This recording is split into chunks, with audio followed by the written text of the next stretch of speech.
মধ্যে প্রেরণ করেছেন। দেখেন কেমন রহমত হিসেবে প্রেরণ করেছেন। আপনার আমার নবীকে আল্লাহ তাআলা অনেক মুজিজা দান করেছিলেন। কেমন মুজিজা?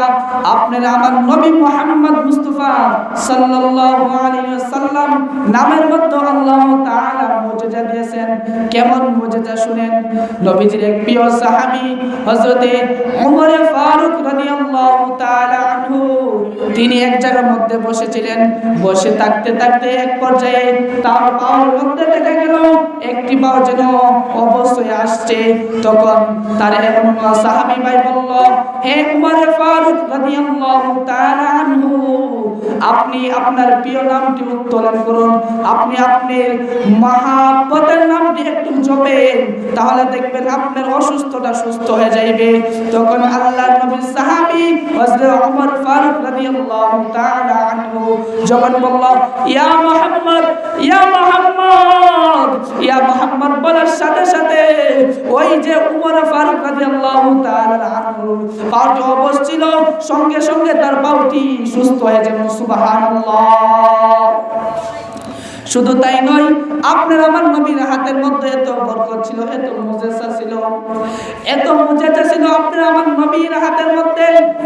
হযরতে মুয়াবিয়া ইবনে হাকাম রাদিয়াল্লাহু তাআলা আনহু এবং তার ভাই হযরত আলী ইবনে হাকাম রাদিয়াল্লাহু তাআলা আনহু, তারা দুই ভাই সবর করতেছিল।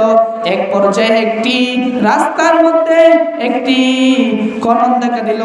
একটি কনন দেখার পরে তখন তার ভাই হযরত আলী ইবনে হাকাম রাদিয়াল্লাহু তাআলা আনহুর ঘোড়াটি ছিল তেজি।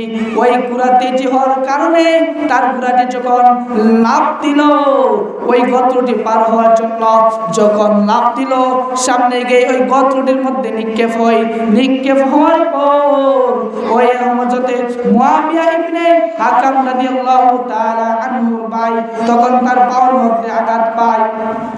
তখন তার ভাই এবং অন্যান্য সাহাবায়ে কেরাম ওই হযরতে আলী ইবনে হাকাম রাদিয়াল্লাহু তাআলা আনহুকে তারা যখন নবীর দরবারে নিয়ে যায়, নবীর দরবারে নেওয়ার পর নবীর কোমল হাত দিয়ে বরকতি হাত দিয়ে যখন ওই কলকিত স্থানে আঘাতকৃত স্থানে হাতকে রাখতে দেরি হয়েছে, নবীর হাত রাখতে দেরি হয়েছে, হাতটা সরাইতে দেরি হয়েছে, কিন্তু নবীজির হাতের বরকতে তার পাওয়ার যে আঘাত পেয়েছিল ওই আঘাতকৃত স্থানটি ভালো হইতে দেরি হয় না।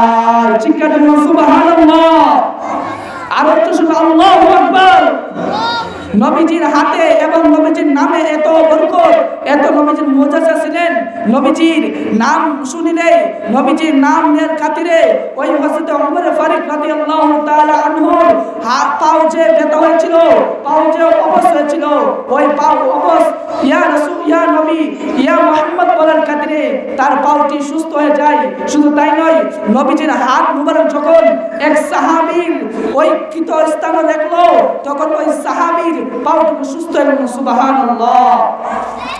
আল্লাহ তাআলা দেখেন ওই আল্লাহর নবী বিশ্ব নবী রাহমাতুল লিল আলামিনের হাতের মধ্যে এবং নবীর নামের মধ্যে এত মুজিজা দিলেন। আল্লাহর নবীর মুজিজা শেষ নেই। আল্লাহ তাআলা আল্লাহর নবীকে অনেক মুজিজা দিয়েছেন। শুধু তাই নয়, শুনেন, একদিন আপনার আমার নবী বিশ্ব নবী রাহমাতুল লিল আলামিন নবীজির পানের স্ত্রী হযরতে আয়েশা সিদ্দিকা রাদিয়াল্লাহু তাআলা আনহার ঘরের মধ্যে কান্না করতেছে। নবীকে বলে হযরত আয়েশা সিদ্দিকা রাদিয়াল্লাহু তাআলা আনহা বলে, ও নবী আমার, আপনি কেন কান্না করেন, আপনি কেন কান্না করেন? এই কথা বলার পর আপনার আমার নবী হযরত আয়েশা সিদ্দিকাকে বলল, হে হযরত আয়েশা সিদ্দিকা রাদিয়াল্লাহু তাআলা আনহা, তুমি শুনো, তুমি শুনো, আমি কেন কান্না করি? তুমি হচ্ছো আমার সুখের দিনের স্ত্রী হযরত খাদিজা রাদিয়াল্লাহু তাআলা আনহা হইল আমার দুঃখের দিনের স্ত্রী। যে সময় আমার মাতা ছিল না, যে সময় আমার পিতা ছিল না, যে সময় আমার ধন সম্পদ কিছুই ছিল না, আমি ছিলাম এতিম, আমি ছিলাম গরিব, কিন্তু ওই সময় আমাকে কেউ ঠাই দেয়নি। ওই সময় হযরত খাদিজাতুল কুবরা রাদিয়াল্লাহু তাআলা আনহার বয়স ছিল 40 বছর এবং আমি নবীর বয়স ছিল 25 বছর। ওই সময় হযরত খাদিজাতুল কুবরা আমি নবী, বিশ্ব নবী রাহমাতুল লিল আলামিন এতিম নবীকে স্বামী হিসাবে গণ্য করেছিলেন। শুধু তাই নয়, আপনার আমার নবী ওই সময় এতিম অবস্থায়, যে সময় নবীকে দেখার মতো কেউ নাই, ওই সময় হযরত খাদিজা রাদিয়াল্লাহু তাআলা আনহু আপনি আমার নবীকে স্বামী হিসাবে গণ্য করেছেন। শুধু তাই নয়, হযরত খাদিজা রাদিয়াল্লাহু তাআলা আনহু বলেন, ও নবী আমার, আমি হচ্ছে মক্কার মধ্যে ধনাঢ্য ব্যক্তি, আমি হচ্ছে সম্পদশালী ব্যক্তি, আল্লাহ তাআলা আমাকে যত সম্পদ দিয়েছেন আপনি সকল সম্পদটুকু আপনার দ্বীনের কাজে ব্যয় করিয়ে দেন। এই কথা বলার পর আপনার আমার নবীর মনটা আরো নরম হয়ে যায়। আমার আপনার নবী রাহমাতুল লিল আলামিন, আমার আপনার নবী মায়ার নবী, দয়ার নবী, আমার আপনার নবীর মায়ের দয়ার কিন্তু শেষ নাই। তারপরে খাদিজাতুল কুবরা যখন নবীকে এই কথা বলে বলে সান্ত্বনা দেয়, তখন আপনার আমার নবীর মনটা আরো শান্ত হয়ে যায়, আরো প্রশান্ত হয়ে যায়। শুধু তাই নয়, হযরত আয়েশা সিদ্দিকা রাদিয়াল্লাহু তাআলা আনহাকে বললেন, হে আয়েশা তুমি শুনো, ওই খাদিজাতুল কুবরা যে সময় মক্কার মানুষ আমাকে ভালো পাইতো না, তারা আমাকে তাড়িয়ে দিয়েছিল ওই উহুদ পাহাড়ের মধ্যে। যখন আমি ওই উহুদ পাহাড়ের মধ্যে চলে গেলাম, যাওয়ার পর তখন ওই আয়েশা তুমি শুনিয়ে রাখো, হযরত খাদিজাতুল কুবরা রাদিয়াল্লাহু তাআলা আনহা আমার জন্য ওই গুহার মধ্যে খানা নিয়ে যাইতো। শুধু তাই নয়, খাদিজাতুল কুবরা এত কষ্ট করেছেন আমার জন্য।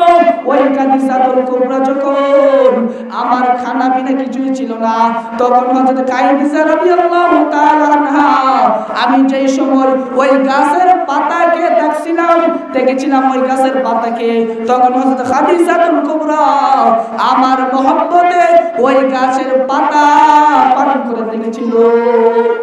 কত মহব্বত করতো আপনার আমার মায়ের নবীকে ওই খাদিজাতুল কুবরা। আজকের দিনের মা বোনেরা শুনো গো, আপনারা নবীর স্ত্রী হতে পারেন নাই, কিন্তু হযরত খাদিজা রাদিয়াল্লাহু তাআলা আনহার একটি জাতি, নারী জাতি আপনি হযরত আয়েশা রাদিয়াল্লাহু তাআলা আনহার জাতি। আপনি কেন হযরত খাদিজাতুল কুবরার মতো আপনার স্বামীকে আপনি খেদমত করতে পারেন না? আজ কত মানুষ দেখা যায়, আপনার আমার স্বামী এত কষ্ট করে সকাল থেকে সন্ধ্যা পর্যন্ত, কিন্তু কষ্ট করার পর তারপর যখন বিকাল বেলা আপনার আমার বাড়িটা যখন বাড়ির মধ্যে আসে, ওই স্ত্রী নামক একজন নারী তার সঙ্গে ভালো ব্যবহার করে না। ওই স্ত্রীটা দেখা যায় ওই স্বামীকে কত খারাপ ব্যবহার করে। আল্লাহ নবী বিশ্ব নবী বলেন, যার স্ত্রীটা ভালো তার দুনিয়াটা হচ্ছে শান্তি জান্নাত, আর যার স্ত্রীটা খারাপ তার দুনিয়াটা হচ্ছে জাহান্নাম, অর্থাৎ কষ্টদায়ক স্থান। তাই যদি দেখেন, একটু লক্ষ্য করেন, অনেক সময় দেখা যায় ওই স্ত্রীর আবদার রাখতে গিয়ে আপনার স্বামীটা ওই বন্ধু থেকে, ওই বড় ভাই থেকে অনেক টাকা ঋণ করে এনে, ধার করে এনে আপনার আশা পূর্ণ করে, কিন্তু দেখা যায় আপনি ওই স্বামীর কথা শুনেন না। আপনার কি একটু মনটা চাই না আপনি একজন হাফেজের মা হবেন? আপনার কি একটু মনটা চাই না আপনি একজন আলেমের মা হবেন? আপনার কি একটু মনটা চাই না আল্লাহর দরবার কিয়ামতের দিন আপনি একজন আলেমের মা হয়ে আল্লাহ তাআলার দরবারে উপস্থিত হবেন? আপনার মন থেকে একটু ইচ্ছা করে না? আল্লাহ তাআলা তো কোরআনের মধ্যে বলেন, وَأَمَّا مَنْ خَافَ مَقَامَ رَبِّهِ وَنَهَى النَّفْسَ عَنِ الْهَوَى فَإِنَّ الْجَنَّةَ هِيَ الْمَأْوَى। আল্লাহ তাআলা বলেন, যে ব্যক্তি ওই কিয়ামতের দিনের ভয়ে, আমার সম্মুখে দাঁড়ানোর ভয়ে তার অন্তরের খায়েশা অর্থাৎ গুনাহ ছেড়ে দেয়, তাকে আল্লাহ তাআলা বলেন ফাইনাল জান্নাতা হিয়াল মাওয়া, আমি তাকে ফাইনাল জান্নাতা হিয়াল মাওয়া, তাকে জান্নাতুল মাওয়া দান করব। দেখেন আপনি আমি যদি ওই আল্লাহ তাআলার সম্মুখে যে দাঁড়াবো, ওই কথা স্মরণ না করি, ওই কথা বই না করি, তাহলে আপনারা আমার কি হবে জানেন? দেখেন কিয়ামতের দিন আল্লাহ কোরআনে বলতে বলেন ইয়াউমা ইয়াফিরুল মারউ মিন আখিহি ওয়া উম্মিহি ওয়া আবিহি ওয়া সাহিবাতিহি ওয়া বানি লিকুল্লি ইমরিইম মিনহুম ইয়াউমা ইদিন শা'নুন ইউগনি। আল্লাহ তাআলা ওই কোরআনের মধ্যে